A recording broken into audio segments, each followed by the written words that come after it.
I'm Patrick Byers with University of Missouri Extension. In this video, we're going to discuss the use of water at harvest. We'll first talk about the harvest process and making the determination whether we even need to rinse produce. Then we'll talk about the different ways that we use water. We'll talk about single pass water, and we'll talk about multiple use water or multiple batch water. We'll talk about the use of sanitizers to make multiple pass or multiple batch water safer. And then we'll talk about how to make the decision to change water out after we've used it for several batches of produce. The first step in harvesting produce is to wash your hands. Always make sure that you wash your hands before heading out to the field to pick fruits and vegetables.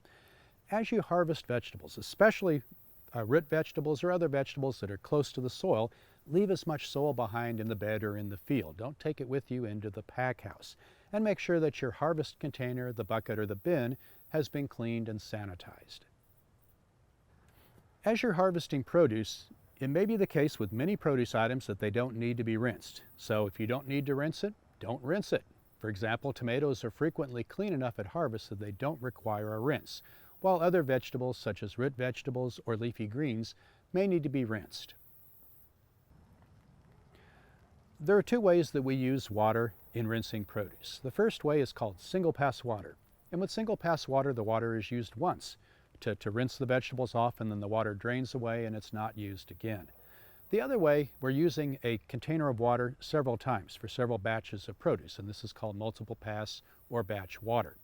And in this case, we'll use that same container of water to rinse several different groups of vegetables. When water is used for more than one batch of produce, more than one bucket or bin of produce used in the same container of water, it can add a margin of safety by adding a sanitizer to that water. Now, when choosing a sanitizer, make sure that somewhere on the label it states that this particular sanitizer can be used for contact with produce, with fruits and vegetables. There'll also be information on the label at the rate at which to mix the sanitizer up. So the sanitizer is measured out, placed in the batch water, and then it can be used for several groups of produce.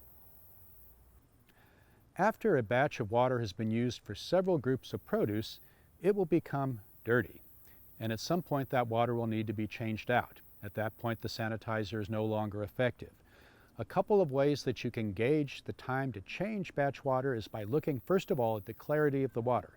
Draw a sample up, look at it through a clear glass, and if it looks turbid or cloudy, it's time to change the water. The other thing to look at is debris or organic matter floating around in the water. And if you see debris or floating material in the water, that is also an indication that it's time to change the batch water. In conclusion, when we think about using water at harvest, first step, let's decide if we really do need to rinse those vegetables. Perhaps they're clean as they're harvested. Let's also leave as much soil behind in the field as we can as we harvest root vegetables and other vegetables that are close to the soil. Let's remember the ways that we use water.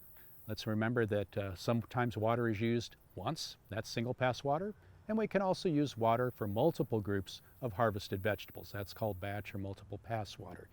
If we do use batch or multiple pass water, it's a good practice to use a sanitizer. Let's be sure that we choose the right sanitizer. Let's consult the label, and let's change the batch water as indicated by turbidity and the presence of organic debris in the water.